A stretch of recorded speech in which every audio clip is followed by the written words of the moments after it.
Earth, sea, sky, time, space, life and death. Legendary Pokemon are well known to represent powerful forces of nature, but what if a trio controlled fate itself? Hi, I'm Jake, and I've been drawing Pokemon since I was 7 years old. In today's video, we're going back to the Iopa region, which is my region inspired by ancient Greek mythology, and specifically we're going to be meeting the 3 legendary Pokemon of the region today. They're inspired by the 3 fates, which means that they're creatures that decide when life begins, how long it lasts, and when it ends. So by the end of the video, we'll learn how these 3 Pokemon control the fate of every Pokemon in the Iopa region, and there might also be a hint at the region's gimmick. So stick around if you're interested in that.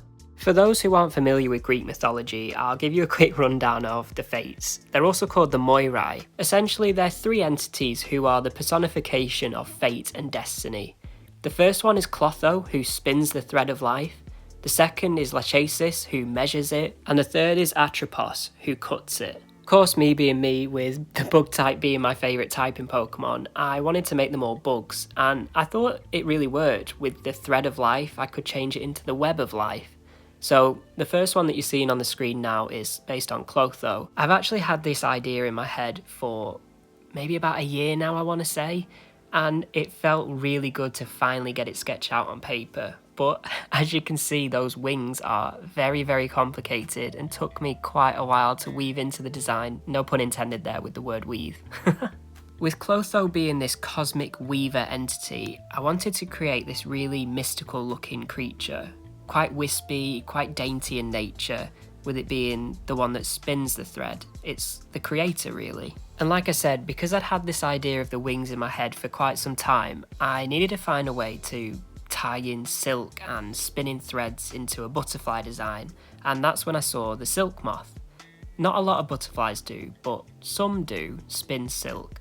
So this is kind of like a spidery design mixed with aspects of a silk moth. If you've been watching the screen while I've been rambling away, you'll see that I just tried and failed with different designs and different aspects, and kept what I liked and got rid of what I didn't and mashed it up into this creature. I have to say, the wispy hair, the wispy abdomen, and those really cool wings are my favourite aspects of the design. Obviously they're quite complex in their nature, which is why I tried to keep the body, the eyes, etc. quite simple, trying to not overcrowd the design. It's really hard to balance that legendary feel with over-designing a Pokemon, but it also has to look ancient and mythical and grand in comparison to a normal Pokemon. Like, I didn't want this just to look like a Butterfree, for example. In my head, I'd already settled on the pink colour scheme. I think maybe because the wings reminded me of ribbons, and ribbons are typically pink. But I had some help from people in my Discord chat who got an early sneak peek of this mon and helped me just tweak that colour palette just a tiny bit. So if that's not reason to join, I don't know what is. Introducing Cletharix, the Fate Spinner Pokemon. When a baby Pokemon hatches from an egg, Cletharix create a unique thread within the web of fate, representing that individual Pokemon. Legends say the spiralling webs of fate coming from its abdomen are visualizations of the infinite possibilities that lie ahead of a young Pokemon. Its name is a combination of Clotho, thread, and Bombix Moirai, which is the common name for a silk moth. It's a bug and a fairy type with a new ability, Web of Fate, which I will save to the end of the video, so stick around if you want to find out what that does. It's primarily a special attacker, but quite speedy too, and it learns moves like Sticky Web, Pollen Puff, Psychic, and the new move Fate Weave. Fate Weave is a new fairy type base 90 power special attack. The user spins threads of destiny around the target. For the next 3 turns, any stat boosts affecting the target also affect the user. Essentially, if you use Swords Dance or Quiver Dance, Cletharix is also getting that boost. And here's Cletharix's shiny. I really struggled with what colours to give all 3 of these Pokemon. Stick around to the end to see the beta shinies, and you'll have to let me know if these are better or the alternative shiny that I haven't fully decided on yet. Don't get me wrong, I like this one though. It kind of reminds me of like Madame Web or Spider-Man, or even the red spider lily. Moving on to the second member of this trio, and it's based on Lacheaxyte, I think that's how you pronounce it, the measurer or the allotter. Essentially, it measures out the thread of fate and determines how long a person's life is before the final member of the trio can cut it short. Although I'm showing you these Pokemon in Pokedex order, I actually designed this one last, and I struggled the most with it because its form is very different to the other two. But again, I had a very clear vision in my head of what I wanted this to look like. Because it's the measurer, I thought a millipede or a centipede would be a really good base because it's long and could act like a tape measure or a ruler. I just needed some way that the thread could run along it and be measured in portions. So that's why I was trying to fit in the spines on its back, as if the thread could run through them like they were needles. I sent a lot of these designs over to CJ to help me and get his opinion on them, and his feedback was really useful. He even sketched out a design as well, which really helped. You'll see in a second I tried to implement the needle shapes, but I think they just didn't work on the silhouette. So in the end, I found this dragon centipede or dragon millipede, I'm not sure which one it is, and I tried to use those spines as the basis. Although I like the shape of these, I am slightly concerned that it looks a little bit too like Giratina's origin form. You'll have to let me know in the comments. Another big inspiration for this design was the Ally of Justice Catastor. As you can see up there, that's a Yu-Gi-Oh card monster, for those of you who aren't really into Yu-Gi-Oh. But that slender body with the bug-like limbs and the spiky bits coming off it, that was the vibe I was trying to go for. Obviously without copying. Another hidden design feature in all of these three Pokemon is that they only have one eye. Now, although it's not mythologically accurate, the Hercules films portrayed the Moirai as only having one eye between them, so I thought it could be a fun nod to that. It's not accurate though, when I've actually looked into it. The one-eye myth refers to the Grey sisters, not the Moirai. But I like the look of them, so I've decided to keep it, and you'll just have to comment down below if you don't agree with my choice.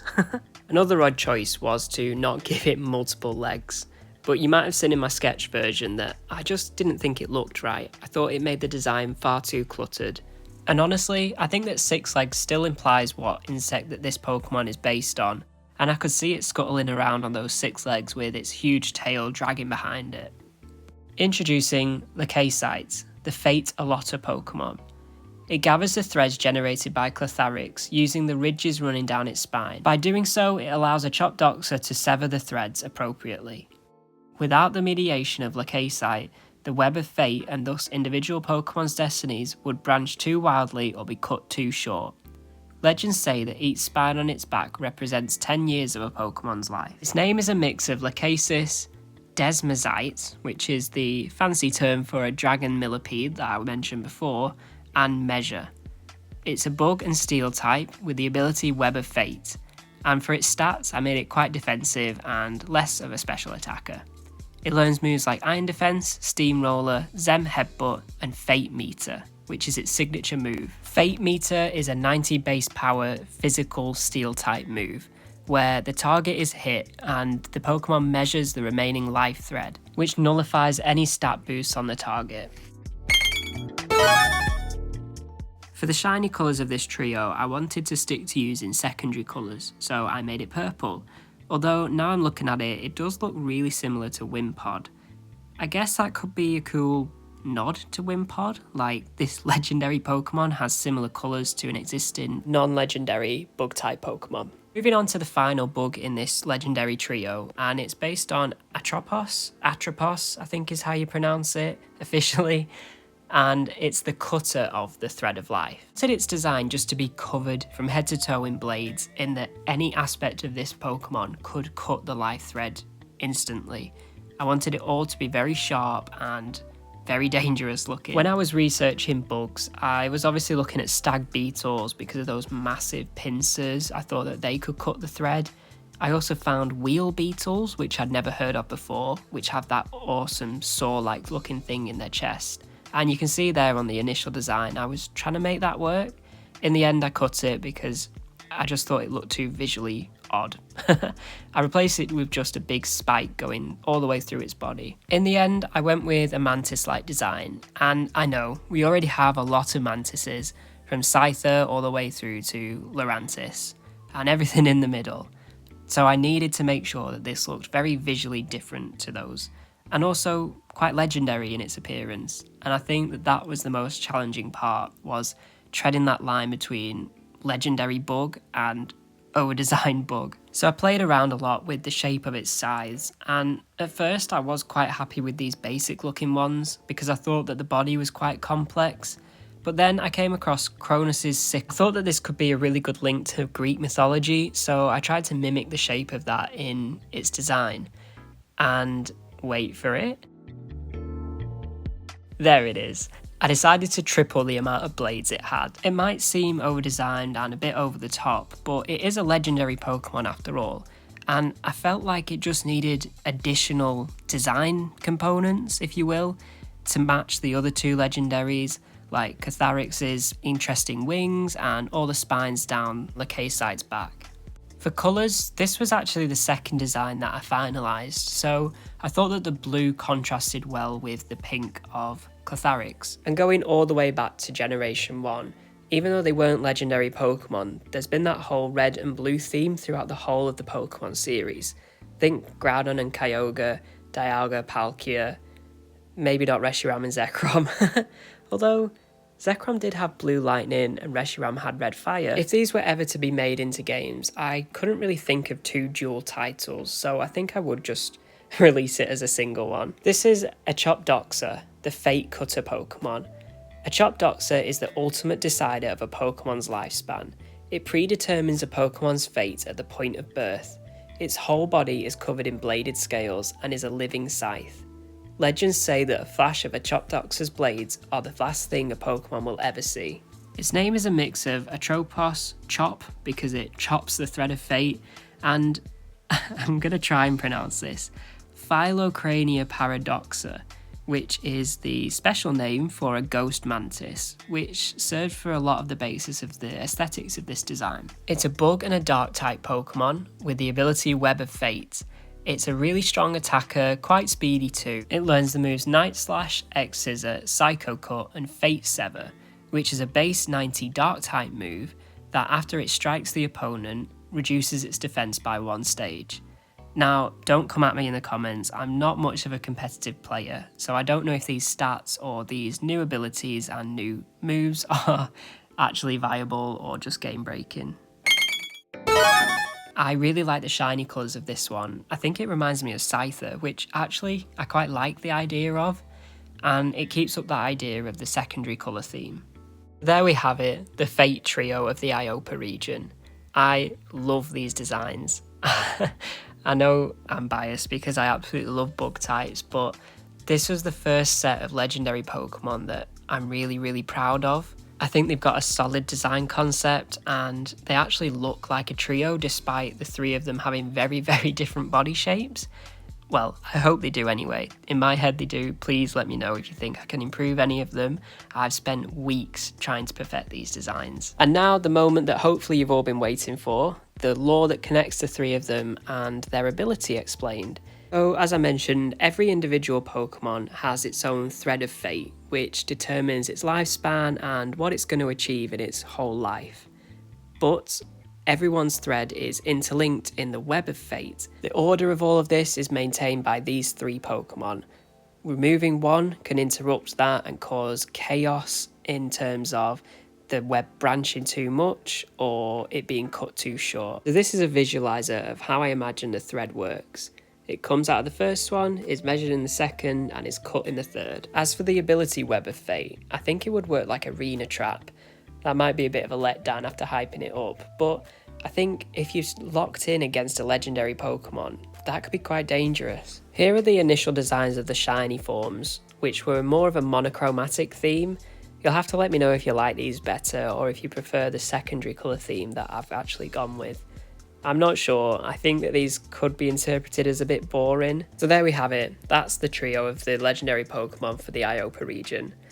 As I mentioned before, I want them to be really strongly linked to the region's gimmick, which is going to be called Fated Evolution. It's a work in progress, but my idea is that throughout a Pokemon's lifetime, or its journey with you as a trainer, certain actions within the game or your journey would influence its final evolution.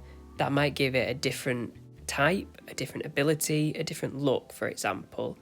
I'm not sure how it works and I'm still trying to flesh it out. It's not 100% set on, but let me know if you're excited for that and hopefully I'll get to reveal it in a video soon. Thank you so much for watching if you got to this part of the video. I'd really appreciate a like, a comment, a subscribe. If you can hype it, I'd love that. And don't forget to join my Discord, and I'll see you in the next video. Thanks guys, bye.